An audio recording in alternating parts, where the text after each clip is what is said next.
up there, everyone? Welcome back to Shonen Soup. I'm your host, Botox Media, and today we're going to be talking about the new serialization starting in issue 40 of Weekly Shonen Jump, Dai Tokyo Oniyomiden by Nakama Tadaichi, making sure I don't butcher that name, and kind of just analyzing this work. There was a one-shot that I read, so we'll be reviewing that kind of, and just talking about this new serialization starting in the wake of Duran Duran's cancellation in issue 39. Let's get into it. All right, folks, serialization time is upon us. We are in the thick of it now. I'm actually really excited. I was into Duran Duran in like the first 15 chapters, and then it just kind of went downhill for me. Same thing with the Earthchild, same thing seemingly. Well, I think Aliens Area had a much worse start than both of those series, actually, so we'll see how that goes.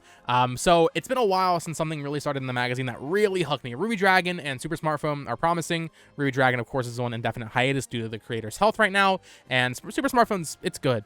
But I'm just waiting on that next thing that's really exciting. Of course, we had Akane Banashi earlier this year, but I'm hoping for something a little bit more shonen, I think would be nice, because right now we have Black Clover and My Hero that are ending. Jujutsu Kaisen is, it's doing its Jujutsu Kaisen thing.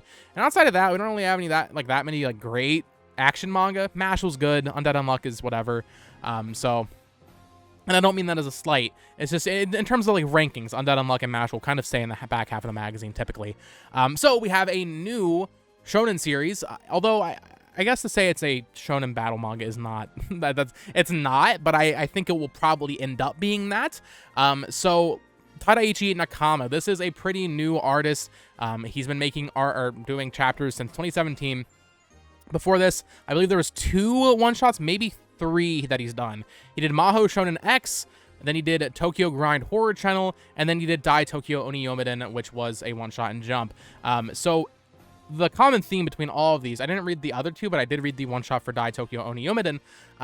They are all kind of horror themed, or demons and ghosts and all that kind of, he's supernatural themed, right? So this guy has a love and a passion for this theme, and that was my first takeaway when I saw the key art for the one-shot, which is what is up on screen right now.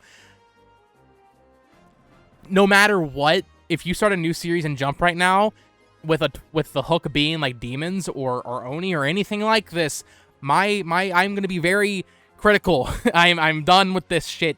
I'm sorry, but hold up, buddy. It better be damn good. You better have a good reason for making it demons or any of this stuff. It feels like every canceled series in the past 2 years has tried to be this, and stop. Now the difference with Dai Tokyo Oniyomiden is that it is going for a more romantic comedy kind of thing, but reading the one-shot, there is certainly action from the main character, the main girl, Manaka. She has a katana, and she can do the action things, right? She can get angry, and she's a cool character, right? I like her. She's cutesy, but also she can be fierce. In the fans translation I read, because this wasn't translated officially, she drops that F-bomb a couple times, and that's kind of hype.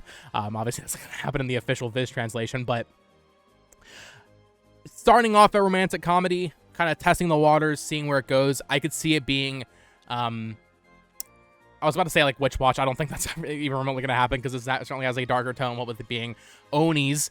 I could see it being a lighthearted little adventure manga, right? I think, and then depending on how rankings do, they could try to turn it into a battle manga. That would probably be for its detriment, and that would be where it declines. But if they can keep that romantic comedy and battle balance, kind of, I think we could have something actually really good on our hands here. So let's talk about the core plot here. So in the one shot, this could differ from the serialized version that we'll see in issue 40 next week. So anything could change. You can find it online if you look up Dai Tokyo Oniyomiden. You'll find there's a Reddit post, and then someone replied with the link if you want to check this out. 55-page one shot, whatever. Main takeaway, I will say, the art is actually really good. For a kind of a rookie artist, really good art. I do like the art quite a bit. I like the main characters, or the main girl's character design. And that's the thing, I keep saying main character. I don't know if she's supposed to be the main character, because we do have a male protagonist in, I think his name is Jinta. But he's kind of like your clueless idiot that doesn't know anything. And the entire crux of this first chapter, this one-shot, I should say, correction, is that he doesn't remember meeting this girl. He met her and saved her in a river when they were 10 years old, about 10 years ago, and doesn't remember that. And at that time, they promised to marry each other, and now she came back 10 years later, ready to marry him, and he's like, I don't know you. So either A, he's actually just an idiot, or B, he has some sort of amnesia, because at the end of the chapter, he ends up doing the same thing. He saves her from water, because I guess she can't swim or something. It's been a few days since I read it. Bear with me if I get some details wrong. But I think he's boring. I think if he really changes one thing into the serialized version, it's got to be him. Manaka's cool. I like her a lot. She's kind of typical shonen cutesy demon girl. That's okay, I guess. But the main guy, change him. Sweeten him up. Either go full end to him being an idiot or make him not an idiot. So we'll see what he does with that with Jinta. I can't remember the last name. And that's one thing I do like. I do like they're a little bit older, I think. Actually, you know what? I can find out. I think I might actually be completely wrong on that. Let's just click through back here. I'm going back. They might actually only be 16. You know what? I think they are only 16. I need to correct myself. Hold up. Yeah, correction. He is 16. But I feel like he's presenting in like an older aura. I don't get like the high school Japanese, I'm not getting that vibe from this. I really hope that's not what happens in the serialized version. I'm hoping he's like a dropout or something, because I do not need another manga where the character is in school. I really wish they would do something where the character was like 18 or 20 at least. That'd be nice, but whatever. I guess I was hyping myself up because like, oh, he's older, but no. I guess they were 6 years old when they first met, so that's why. Maybe he just doesn't remember because he was a child. That could be a thing. And then throughout the chapter, we get to see a little bit of action, and there's some, comedy bits. And Manaka's a really cute protagonist.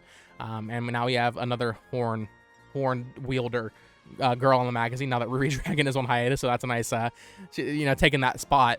Yeah, I don't know. I'm optimistic. I just really hope it doesn't fall too into the tropes that a modern shonen manga with demons or ghosts or oni or all these things kind of falls into. We had Doron this year and Ayashimana this year both get canceled. I don't want another one of those happening within 30 chapters or whatever it is. I hope this one can really set itself apart. And I think the fact that Tadashi Nakama has done other works similar to this with ghosts and that kind of stuff, that's promising. That means this person actually likes doing this. He wasn't doing this necessarily just because, oh, this is the hype trend thing right now, let me do this. He actually must enjoy this kind of story. So hopefully, Doron Mononoke, Demon Slayers of Demons, Ayashimama's what? Yokai, I think? It's a little much. Hopefully this one can really differentiate itself. And yeah, let me know. Are you guys excited for this newest series starting in Weekly Shonen Jump in issue 40 next week? I'll have a review up when the first chapter goes live, talking about it more. There's also a new series starting in issue 41 as well. We don't know what's getting canceled in place of that. My guess would be Earthchild, meaning my video from last week or 2 weeks ago was completely on the money about which series are getting canceled next. Unless they surprise us and Aliens Area gets canceled, which I don't think is going to happen yet, but you better count your days, Aliens Area. It's over. So yeah, there you guys have it. Let me know. Are you excited for Dai Tokyo Oni Yomiden? We'll see if that name changes also. I suppose it could in the English, but we'll see. And yeah, let me know. Are you excited for this brand new series from Tadaichi Nakama? Let me know down in the comments below. Of course, you can follow me on Twitter at BotoxMedia. Join my Discord for manga and all those kinds of things down below. It's also the Discord for my manga panel podcast that I'm on, where we will be discussing every chapter in Weekly Shonen Jump every week, including this new one when it airs, I guess, when it prints, right? So yeah, let me know what you guys think down in the comments below. Of course, thank you so much for watching. Peace!